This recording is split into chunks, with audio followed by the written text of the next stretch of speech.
দ্বিতীয় দিনে জয় পেয়েছে Shinepukur cricket club, Dhanmondi sports club ও লেজেন্ডস অফ রূপগঞ্জ। গাজী গ্রুপকে 10 উইকেটে রূপগঞ্জ, ব্রাদার্সকে 4 উইকেটে ধানমন্ডি আর পার্টেক্সকে 77 রানে হারিয়েছে শাইনপুকুর।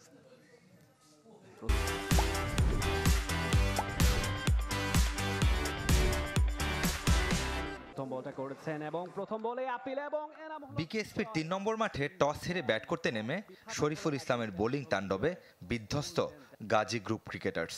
4 রানে হারায় 5 উইকেট।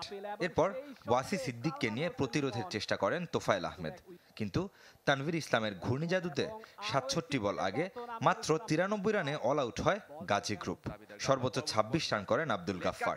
2 অঙ্কের দেখা পেয়েছেন মাত্র 3 ব্যাটার। শরীফুল 4 আর নাহিদ ইসলাম নেন 3 উইকেট।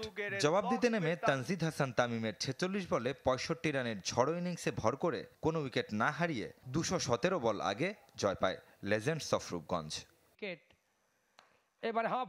বিকেএসপির 4 নম্বর মাঠে পার্টেক্স স্পোর্টিং ক্লাবের বিপক্ষে টস হেরে ব্যাট করতে নেমে 5 উইকেট হারিয়ে 298 রান তোলে শাইনপুকুর ক্রিকেট ক্লাব। মিডল অর্ডারে রায়ান রাফসান ইনিংস সর্বোচ্চ 87 রান তোলেন। এছাড়াও 77 রান করেন অনিক সরকার। জবাব দিতে নেমে আল ফাহাদ রাফিউজ্জামান রাফিদের বোলিং তোপে 1 বল আগে 221 রানে অল আউট হয় পার্টেক্স। সর্বোচ্চ 46 রান জাওয়াদ রয়নের উইলোতে। 3টি করে উইকেট নেন আল ফাহাদ ও রাফি। মিরপুরের হোম অফ ক্রিকেটে ধানমন্ডি স্পোর্টস ক্লাবের বিপক্ষে টস হেরে ব্যাট করতে নেমে মাহফিজুল ইমতিয়াজদের ব্যাটে উদ্বোধনী জুটিতে 99 রান তুলেছিল ব্রাদার্স। ইমতিয়াজ 50 রান করে ফিরলেও ইনিংস সর্বোচ্চ 84 রান আসে মাহফিজুলের ব্যাটে। ওয়ান ডাউনে নেমে মিজানুর রহমান খেলেন 73 রানের ইনিংস। এরপর আর কেউই সুবিধা করতে পারেননি। 5 উইকেট হারিয়ে 262 রান তোলে অলোক কাপালির দল।